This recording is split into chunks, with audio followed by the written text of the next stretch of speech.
How's it going, everyone? My name is Lunar. Welcome back to my channel and welcome to a video where I'm going to go over the best video settings in CSGO. Now, with that being said, if you guys do enjoy the video and the video helps you out and you get the best video settings from this, then be sure to hit that like button. If you have any other comments or any other suggestions that you want to throw at this video, then be sure to leave that down in the comment section below because your comment might help someone out, and who knows, I might even make a video on your comment. But with that being said, let's hop into these video settings and check them out. First things first, I am going to cover a couple of launch options here. The one that actually pertains to video settings is going to be your frequency 144. That essentially is setting your game and making sure your in-game refresh rate is set to 144 Hz. If you have a 240 Hz monitor, then of course you're going to want to set this to 240 instead. Besides that, no vid helps with no intro video when you actually load up the game, and this final console command here does help with alt tabbing a little bit faster. Not 100% sure if it really truly makes that much of a difference. I haven't personally tested it, but it seems to, so I'm leaving it there. The next part I want to go over is going to be your Nvidia control panel settings if you are using an Nvidia graphics card. First things first, I do have my brightness set to 55%. My contrast is set to 65, and as you can see, my digital vibrance is 80%.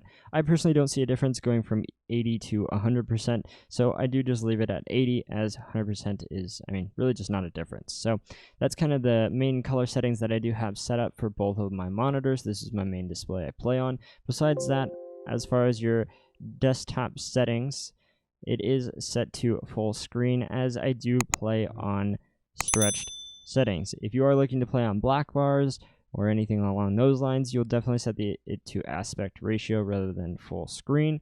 So really, those are the only main Nvidia control panel settings that I have messed with and changed. Other than that, I don't really change or mess with too much. So now we're going to hop into the actual video settings itself. First things first, I do of course have my brightness set all the way up, because the main thing with video settings, and when you want the best video settings in a game like CSGO, you want the most visibility possible, especially when at times models can blend in, but they've added new settings and new updates to be able to adjust that. First things first, I do play on a 4:3 aspect ratio rather than 16:9. I used to play on a native res for the longest time, but 4:3 just feels better, and it also gives me better FPS. I don't necessarily struggle with FPS, but the more the merrier, essentially. So as you can see, I do outplay on 1280 by 960, which is the most comfortable res for myself, and like I said before, I do play on a stretched res as well. Display mode, of course, is going to be full screen. You definitely want to have that on. After that, you're going to go to global shadow quality. If your computer can handle it and you can run it, you definitely want to have this set to high, along with effect detail set to high and shader detail set to high. This helps tremendously as far as seeing models. This also helps tremendously as far as things like Molotovs, edges of smokes, to be able to see your opponent when they are on the edge of a smoke or when they are behind a Molotov. It definitely helps a ton.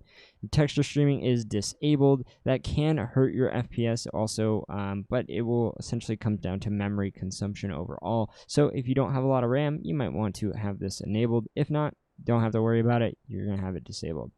Boost player contrast, you definitely want this enabled, especially because models can, essentially blend in, like I was saying earlier, with a lot of the environment, especially with the new model skins that they've made. So it definitely improves the legibility of players. But with that being said, it can hurt your FPS. So if you are having FPS issues, you can always turn this down, as if you have played this game for a very long time, you might already be used to models being able to stand out anyway. So there is that. Multi-core rendering, you definitely want that enabled. It will essentially just utilize your max CPU, so that is something you definitely want enabled as well too. It will help with FPS.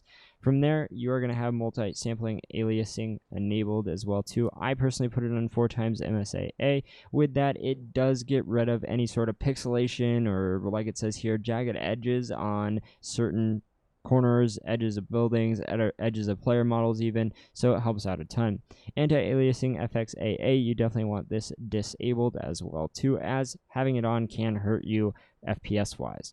Texture filtering mode essentially goes along with the anti-aliasing mode. You definitely want this because it essentially just gets sharper textures. It gets rid of any sort of blur on the screen or anything like that that you are looking at. I personally have this set to anisotropic 4 times, if I could say that correctly. From there, you definitely want your vertical sync disabled, you want motion blur disabled, and of course, triple monitor mode for me is disabled. I'm only using 2 monitors. This essentially is if you want to span your display all across all 3 monitors and play that way. So those are the main settings that I do have for my video settings, and personally I feel like they're the best video settings. Besides that, I do have a couple of things that add to it as well too, which help a ton with FPS and visibility in the game. So there is a command that clears all decals, such as bullet holes, such as someone's body, such as any blood splatter, anything like that that can get in the way from you actually being able to see your enemy, and that is r_clear decals. What you'll want to do with this, and you could bind this to every movement button if you really feel the need to, but I personally have it bound to W. Essentially, go into your console, you will type bind, quote, W, and then you'll quote, and do plus forward, of course, because that's your forward key. You definitely still want to be able to move forward, and then you'll use a semicolon, and you'll go r_clear decals. And there you are. So now, as you can see, when I shoot here, bullet holes, and I hit W, and they are gone. So that helps tremendously, like I said before, with visibility, and it can also help with FPS because you aren't going into an area, you're not pushing a bomb site, you're not walking forward at all with any of the obstructions being there. They're all going to get cleared, and that will help tremendously, especially like when you're entering a bomb site and your teammates are dead, or there's a large gunfight. So that helps out tremendously. So in my opinion, these are the best all-around settings in CSGO, and especially for visibility. Now, with that being said, it does also help with shadow quality as well too, which shadows are huge in this game. As an example, if someone's on the corner of stairs there, you'll very easily be able to see their positioning as well. And visibility is just a huge part of this game.